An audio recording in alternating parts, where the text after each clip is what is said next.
Pabigat. Hindi mo ba alam kapatid na ang oras natin maiksi na? Kailangan natin mag-double time.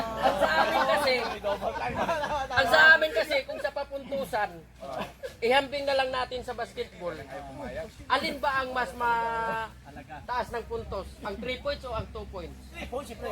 Siyempre ang malayo ng oras kasi andoon yung mataas ang ano niya, puntos. Gahon na sa oras eh. Maiksi na ang panahon. Kasi kung andoon ka na sa 3 points. Kita mo, hindi o. Kaya nga, Kaya doon kami sa mahaba. last 5 seconds. Aba, long term pa rin yun. Long term namin kasi doon kami sa 3 points na kumukuha eh.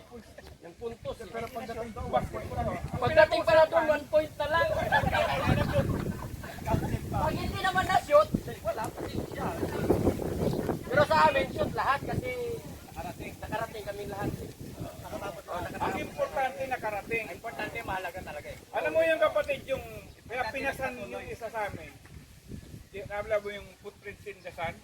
Nangingina na. Kinarga nga ni Kasi, Cristo. Oh. ano yun, nangangailangan At na saka, hirapan o ano. tayong mga manggagawa minsan, tayo na ha, ang daming dahilan. Yun ang paraan. Ayaw mong sumama ha. Ayaw mo. Mahirap man ang gawain, Oh, bitbitin pero may talaga. paraan. Bitbitin Ang talaga. nakita kasi sa amin, lahat kami, Hindi nagdadahilan. kaya Ginagawa kasi ng lahat, paraan. kaya Kinuha namin ng isa-isa kasi kaya eh, di ba? Eh kasi yung kinarga. Ang kinuha kasi namin, kaya niyo ba? Kaya ba natin isa-isa? Kaya! Kaya yung isa-isa namin. Kaya ngayon Kung kayo sabi na, hindi ko kaya tumawid doon ng ganun. Sabi- Kargahin nyo na lang ako. Eh kayo din sinabi namin lahat, kaya! Kami naman, Brad, ipakita natin sa kanila na gaano mang kabigat ang dalahin, kaya natin. Amen! Palibasa sila malapit na silang mag-disable talaga. Sila nila kaya Amen! Kasi yung ano, ayaw kumuha ng mga offering Ibig lang sabihin yan, isa lang ibig sabihin yan, lahat tayo panalo kasi lahat tayo nakarating doon. Lahat tayo talaga. Okay, mag-speak out na sa iwan ha. Panalo lahat. Walang iwanan. Walang naiwan eh. Pala nito ha. Walang naiwan eh. Libre na. Nakarating Libre doon. na ang uniform niya. Libre na. Narinig mo yun. Sino po Ano ba bakit? sukat Pastor, ano ba daw yun? Uniform basketball o? Pang Japan, Amang no? jack. Tapos na po ba yung Magkakaroon ka ng fun sa Wednesday. Sa midweek, mag-speaker ka. Sukata na. Bigyan na lang. Nakaliktay pa. Oo, hindi. Barong kayo. Barong. Bigyan ng fun sa mga Sige, pati. Tapos na? Pati long sleeve. Okay na po. Bigyan naman po natin ng panahon yung Team Aaron na mag-reflect sa kanilang karanasan na natutunan sa ating Sabi na Elder Dison yung mga nagpabigat daw. Mga pabigat daw. Mabibigat. Parang hindi magandang pakinggan yung term na pabigat. Dalawa sila eh. Hindi, yung mga bigat eh. Systematic, may sistema. Kung kaya lang naman natin gawa ng paraan, the best possible way. Pero hindi ka galit. Mapaliwanag lang. Papaliwanag lang.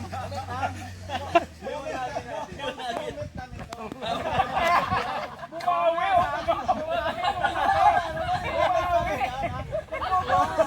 Yan ang binuhat.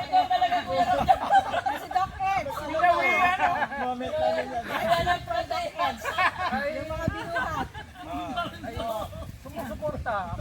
Ngayon ko na, bro, ngayon ko lang nalaman na ang pasangkos mo pala si brother. Iba-iba naman kasi yung talent. Iba, support yung talent. Yung iba, yun yung mismo gumagawa. Meron ganun sa sa gawain. Tulad ng pastor, yung mga liman. Siyempre may mga taga-suporta, may mga gumagawa. Ganun din po yun. Di ba?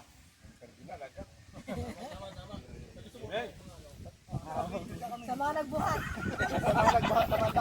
Kumbaga sa kanila pala, ginawa nila ang pinaka-the best na paraan.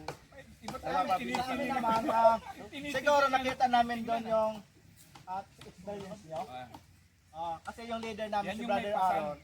Aaron, nakakita ng magandang strategy. So yung ma-experience ng ibang ministry, pwede kasi natin yan na mabigyan ng ano kung saan sila naging successful. na matularan din natin at kung ano yung mga failure nila, halimbawa, mamasa salamin din natin. And then, kung mapabilis natin yung gawain ng Panginoon, doon ko na-realize malaga palang health. Kasi kung hindi tayo healthy sa mga gawain ng Panginoon, sakitin tayo. Mahirap masakitin. Imbes tayo ang magbibisita, tayo ang binibisita. So, Pero hindi naman sakitin yung kinarga mo, Franz. Pabigat sa binibigatin nga. Bigatin na. Yun, health message. Pero sa bawat isa sa atin, kami sa team nyo, Mihirit. nakakuha tayo ng ideya sa kanila. Sila naman, nakakuha rin sila ng ideya sa atin. Kasi sa nakita ko kanina sa kanila, yung wala na silang ginubuhat, ginagaya yung ginawa natin. Tayo naman, sa ginawa nila, May gagayahin nakakuha tayo. na rin, may gagayahan tayo, may makuha naman tayo ideya. Galing sa kanila, di ba? Kaya lang, Brad. Yan ang ibig sabihin na kung nagkakaisa tayo, may makukuha tayong ideya sa bawat Kaya lang, team. Brad, hindi na matutunan. Kung ano yung ideya sa isa na hindi natin nakuha, nakita na natin sa kanila, pwede natin yun i-apply. Talagang libre na uniform nito. Ganun lang yun. Ilang edisyon na kayo? Isang salita pa. Let's hear it from the... Eto, may napansin ako, nagbuhat na siya, bumalik pa. Pwede na sana siyang mag-stay na doon. Sino? Meron nang nagbuhat, tapos bumalik Bumalik pa siya. talaga siya. O, sino po yan? Sino? Let us hear from that. Si Benji talaga yun. Ayan ang malalim natin na makuha natin ano kay Benji. Dito. Wala. Dito ka sa Kung gitna. bakit ka pala? Ang tanong daw ni Mamila kung bakit ka pa bumalik na mayroon namang pwedeng bumalik doon kasi nakabalik ka na eh. Nagbuhat may na siya. binuhat ka pa eh. Tapos siya pa yung Siya bumalik. kasi ang healthy. Moment. Yung instruction kasi doon, kailangan mapabilis yung paglipat. Kaya yun yung isa sa naisip ko na Mas mabilis siya. medyo nakakaminos ng oras yun yung kung mayroon kang bubuhatin kaysa yung katulad sa unang ginagawa na nakita namin na lalong tatagal. Kumbaga kung mayroon kayong hahabulin doon sa isang lugar na kailangan nyo makaabot sa oras na ganyan, dapat magawa ng sakripisyo yung iba para mapabilis yung pagbiyahe nyo o pagpunta doon. Talagang Pero in-apply niyo yung kailangan malasakit pa rin ang cooperation ng iba kasi kung sa'yo lang sa sarili mo, hindi mo naman magagawa yun. Kailangan mo pa rin ang cooperate ng lahat. Tutunan kay Pastor. Okay, Benji. Sabihan natin para kasama tayo sa dito. Eh, moment pa daw nila, moment.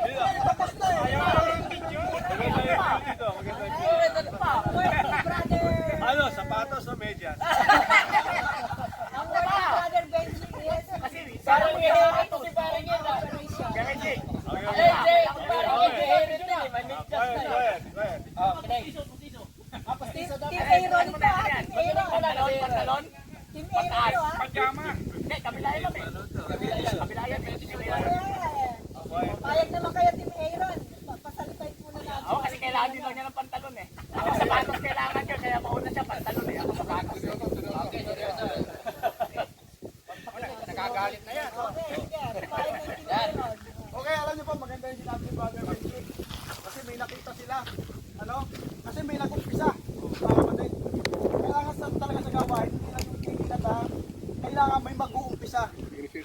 Habang may gumagawa, tinitingnan kung ano ang mas maganda. Ano po? Yun nga. Oo. Kailangan tayo bilang mga deacon, huwag na tayong magtulakan kung ano mga gawain. Kailangan magkusa na tayong mag-umpisa kung ano ang gawain. Huwag na magpa-utos bro. Huwag na magpa-utos pa kung alam mo yung gawain. Gumawa na agad. Para yung iba may makita, gagawin din kung ano ang dapat. Individual yan. Pero habang nandito tayo sa lupa, kailangan tulong-tulong tayo. Sabi nga ni Pablo, I have fight the good fight. Diba? So, kailangan din ibigay natin nung base. Hindi lang nung basta natapos natin nung gawain, okay na tayo. Kung meron man tayong na dapat na kaya pa natin ibigay na mas maganda, diba? Ibigay natin. Amen. Kaya kung ano nung bagay na ikadadali ng gawain, kailangan natin magtulong-tulong tayo. Kaya nga binalikan ni brother eh. Oo, kaya Binalikan niya eh. kaya kami nagtulungan kami kasi ang goal lang namin is yung initial goal kasi is makatawid ng mas mabilis. So yun ang naisip namin eh. Ang goal kasi ang focus natin is yung mabilis na makatawid, yun ang focus namin. Kaya kung ano nung bagay na sa tingin namin kadadali, yun ang gagawin namin. So habang nandito tayo sa lupa, kailangan tulong-tulong tayo. Para mapagkita gawain. Oh, lahat ng bagay, pag nagtulungan, madali. Tama ba? Amen. Okay. Bumata. Amen. And was among the 7 who were appointed for the diacony. His name means chaplet, cornet, and breath of victory. He is described as a man full of faith and the Holy Spirit, according to Acts chapter 6, verse 5. So, this group of deacons, yung 7 deacons, is probably of Greek origin. Pero kay Stephen, according to Acts of the Apostles 101, Stephen, though Jew by birth, he spoke the Greek language and was familiar with customs and manners of the Greeks. So, hindi basta-basta si Stephen, ano? Ibig sabihin, meron talaga siyang wisdom, meron siyang kaalaman, marami siyang alaman ng mga kultura ng mga Greek. Siya ay Jew pero nagsasalita siya ng Greek. No? So, in order to exercise their duties, yung mga diakono, they received the laying of hands. Nakalagay sa Acts chapter 6 verse 6. Ito na yung tinatawag natin sa ngayon na ordination. No? So, hindi sila basta-basta makapag-function ng pagiging deacon sa office na yon kung hindi sila na-ordinahan. Kaya ganoon din sa atin, di ba? Kinakailangan pagkatapos na ma-elect ay ma-ordinahan, laying of hands. So this indicates that the deacon's functions includes a spiritual aspect. So hindi lang yung akala natin na kami tinanong ni Pastor kung ano yung pangunahan ng mga gawain ng deacon. No? Samantalang matagal na rin tayong nag-retreat dito para paulit-ulit natin i-review yun at pinagsabi na utusan. Parang utusan lang, ano? Hindi ganoon, ano? Hindi lang ganoon, hindi lang basta utusan ang samantalang sila ay servant, tagapaglingkod, ano po, ay merong mas malalim na gawain na ang pagiging diakono. So, ibig sabihin, mga kapatid, sa paglilingkod ng pagiging deacon, bagaman tayo ay naglilingkod, hindi tayo basta-basta pipiliin. Kasi kung utusan lang, kahit sino, pwede nating piliin, di ba? Kung kayang-kaya nang gawin yung gano'ng mga bagay. Pero, kahit na madaling bagay na gawin yun, na kahit sino pwedeng gawin yung bagay na gano'n, mag-greet, at saka yung mag-collect ng offering, kahit sino pwedeng gawin yun eh. Pero hindi natin pinipili kahit sino, di ba? Pinipili natin, meron tayong qualification at tulad ng binanggit dito, merong good reputation, wisdom, at saka full of the Spirit. Ibig sabihin talagang meron talaga matibay at matatag na spiritual na connection sa ating Panginoon. So in this context of spirituality, Stephen left his mark on the history of the Apostolic Church as a fervent and uncompromising defender of Christian faith. Talagang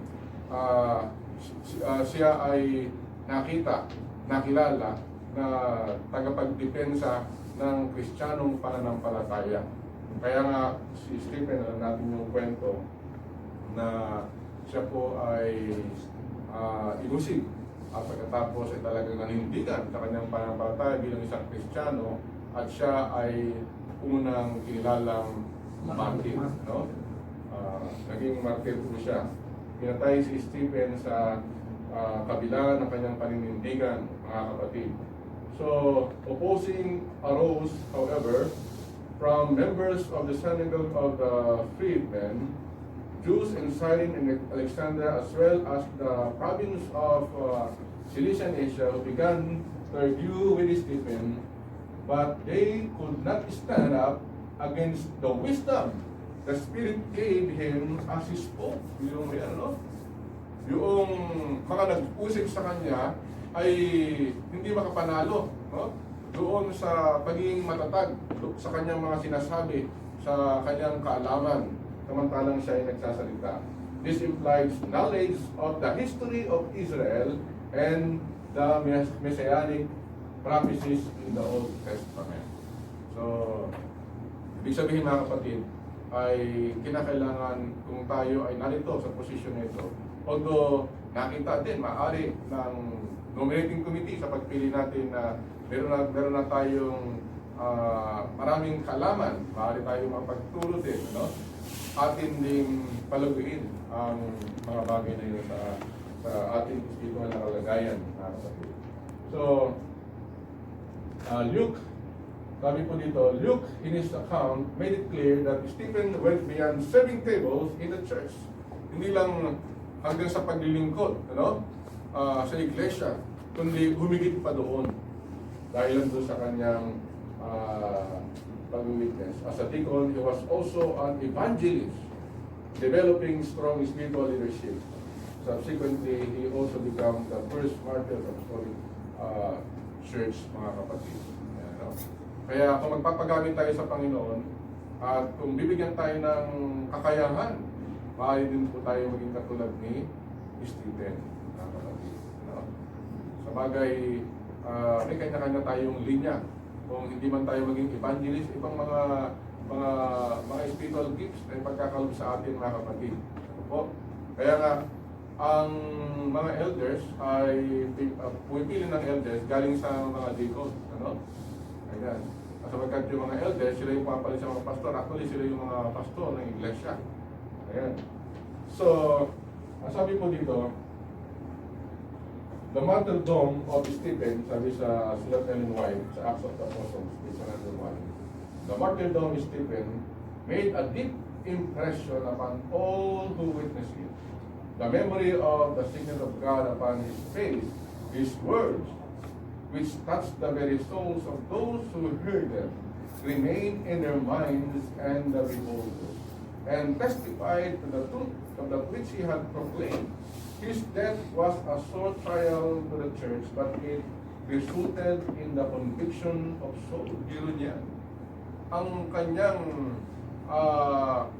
pagsubok pala, yung pagiging matatag doon sa kanyang pananampalataya at pag-witness tungkol sa ating Panginoon, ang naging dahilan kung paanong si Apostol Pablo ay nahikayat. Biro niya. So, si Apostol Pablo ay present doon sa trial kay Stephen, mga kapatid, who could not efface from his memory the faith of the constancy of the martyr and the glory that had rested on his countenance. Yan, So, yung mga unang Kristiyano, mga martyr, mga kapatid, mula kay Stephen, kaya sila tinawag ng martyr, inayaan sila ng Diyos na mamatay doon sa pagiging tapat sa kanilang pananampalataya. Kung sila ay magkakaroon ng kung mag-witness nila yung mga tao, ibig sabihin, hindi hayaan ng Panginoon na mamatay sila na walang kaluluwa na maging kapalit doon sa kanilang pagiging matatag sa pananampalataya. Kaya nga sa panahon ng persecution noong una, kahit na pinagpapatay ang mga Kristiyano sa panahon ng Roman Empire, ay hindi maubos-ubos. Kasi yung mga persecutor nila mismo ay nahihikayat dahil sa katatagan ng kanilang pananampalataya. At ito ay sinimulan ni Stephen na isang diakono. In fact, the man who served tables proved himself to be a leader in the church, and his primary distinction was his deep fellowship with God. So, sa atin sa paglilingkod sa iglesia, ang term na ginagamit kasi ito, serving tables, ay nagpapatunay na tayo din, mga kapatid, ay spiritual leader. Tayo ay hindi lang basta mga lingkod. Tayo ay spiritual leader, mga tagapanguna, mga kapatid. Tulad ng ating Panginoong Hesus, siya ay Panginoon, pero siya ay servant. Tayo ay mga servant lahat, mga kapatid, na dapat na maglingkod sa ating iglesia. In the Old Testament, God appointed a Levite to be responsible for the structure and maintenance of the sanctuary. According to the text, his task was connected to the spiritual life and of the priest. They worked in contact with what's sacred, handling the furniture and vessels of the sanctuary. Sa Old Testament mga kapatid, bukod dun sa mga priests, merong Levites. Yung mga Levites, ano po, sila yung tumutulong sa mga priests para sa pag-aasikaso doon sa sanctuaryo. Ngayon,